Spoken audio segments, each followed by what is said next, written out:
St. John, the 12th chapter. Today, we're going to talk to you about Let's Get Busy. Arsenio Hall, the show came on. I used to watch it a lot. And maybe like 10 minutes or so, he would tell who's on his show. He would tell what they're going to be doing. And he would say, let's get busy. We got some work to do tonight. Well, I'm going to tell my brothers and my sisters, we have some work to do.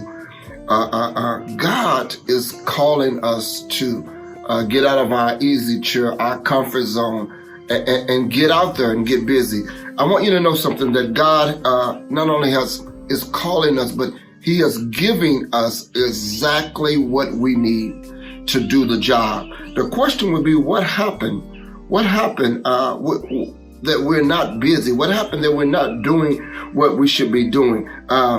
Let's get into this text real quick, and I'm gonna be out your way. But when we look at this text, the chapter before, which is the 11th chapter, is when Mary and Martha reached out to Jesus because Lazarus was sick enough to die. And then they even told him he had died through the chapter. And they got the word to him, find Jesus, his friend, and let him know what has happened. And you know the story.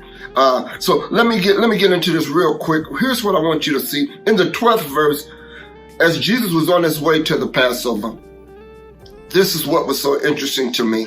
It lets us know that there was a dinner that was being prepared for Jesus. And Mary was the one that she had the perfume, the ointment, and Martha was preparing things. She was serving. But Lazarus, think about this. Lazarus was sitting at the table waiting. And I want to ask you a question.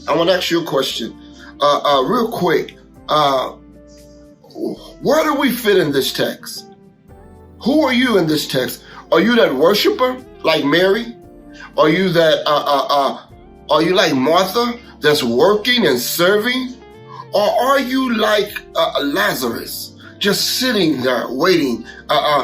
This is the same Lazarus that Jesus raised from the dead by calling his name. This is the same Lazarus that when he got there, he wept over him. This is the same Lazarus that spoke not only to the grave, but to his situation of being bound with grave clothes and said, loose him and let him go. This is that same Lazarus. But when we look at this text lets us know that Lazarus was not the worshiper. Lazarus was not the worker. Lazarus was waiting at the table, watching what was going on. And my question to you, what are you doing with what God have gave you? Are you that worshiper? Or are we waiting? Are we coming to church? Are we just like Lazarus, who God has done so many things for us, worked miracles, brought us through stuff, and healed our bodies, raised us from life to death. But what do we do? What are we doing? That's a very interesting thing, because I find out that a lot of us are sitting in positions and we're doing nothing. We're doing nothing. It's time to work, my sisters. It's time to work, my brothers. Listen, I don't want to hold you long, but I want you to know that it's time for us to get busy. Let's get busy. Let's get busy witnessing. Let's get busy telling what God is doing or has done or can do.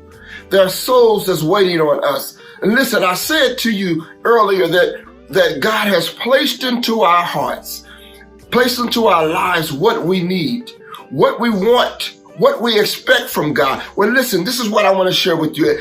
Listen, I done told you that we need to get busy, but these are the things that I want you to understand. When I say God has placed things into our lives to help us do what we need to do, we're not ordinary people. We act like we're ordinary, but we're peculiar people, and we got work to do. And what God does is take like a water that's ordinary, and He placed and put what's inside of us. And normally what happens after a time, things settle and it's set. and it looks a little different, but then if it sits long enough, it looks ordinary. But God has to shake us. And when he shakes us enough, then we find that we're not ordinary. We find out that there's a difference in us. We find out that there's some value more than just being ordinary. Well, if you didn't get that one, I got to get one for you, and I'm out of here. I'm out of here when I say this. This is why we got to get busy, because some of us are thinking that we have served our time. But we are the medicine that the world needs. And every now and then, think about this. When you're at home and you need your medicine, you go to your cabinet and you grab your medicine and you look at it and you begin to read it and you begin to pull it out and you begin to go through it and you look. And the first thing you're doing is looking for an expiration date. Because if the expiration date tells you that it's no good, then you want to either find something else, throw it away, or discard it because you don't think it's good for any use.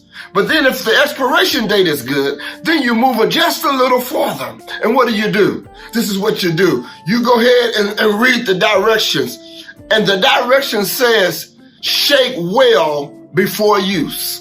You're going to get that in a minute. Because what I want you to know is God is about to shake us, because he's about to use us. Some of us thinking that we're just like the medicine that has sat too long on the shelves. But I want you to know today that it's time for us to get busy. And God is going to shake us. And he's going to let us know our value. God is going to let us know things are going to happen in our life that's going to shake us. But remember, when we're being shaken, it's because he's getting ready to use us. Shake well before you. Mean ain't going to be no little shake, but he's going to shake real well before he uses us. My sisters and my brothers, if I don't tell you anything else, let's get busy, because it's work to do. God bless you.